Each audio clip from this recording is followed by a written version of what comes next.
ఒక బస్ కండక్టర్ని ఇంతలా బతిమాలుతానని లైఫ్లో ఎప్పుడు అనుకోలే. అసలు మ్యాటర్ ఏంటంటే మా ఈ స్మాల్ బిజినెస్లో ఇది డే 1.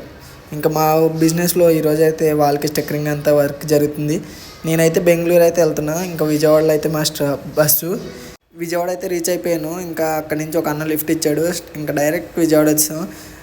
అసలు ఇంకా అక్కడ ఆగి బటర్ మిల్క్ అయితే తాగేసాం. అసలు మ్యాటర్ ఏంటంటే ఉమా ఉన్నాడు కదా నాతో పాటు వచ్చే బ్రో, ఆ బ్రో అయితే గుడివాడ నుంచి వస్తున్నాడు అనమాట. ఇంకా అక్కడ అయితే లేట్ అయింది. బస్ డ్రైవర్ని ఇంక బతిమాలలేకపోయాం. ఫైనల్గా అయితే 2 hours తర్వాత బస్సు ఆపాడు. ఇంకా అక్కడ మేము చపాతీ ఎగ్ బుజ్జి తినేసి స్టార్ట్ అయిపోయాం. ప్రైస్ అయితే బాగా ఎక్కువ ఉంది కానీ టేస్ట్ మట్టుకు సూపర్ ఉంది. ఇంకా అలా మజా అయితే ఎంజాయ్ చేసేసాం. ఇంకా పడుకుని మార్నింగ్ లేచేసరికి ఫుల్ మంచు పట్టేసింది గ్లాస్ అంతా.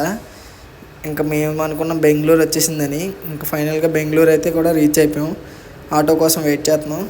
ఇంకా ఆటో వచ్చేసిన తర్వాత రూమ్ తీసుకుని ఫ్రెష్ అప్ అయిపోయి డే 2లో కలుద్దాం.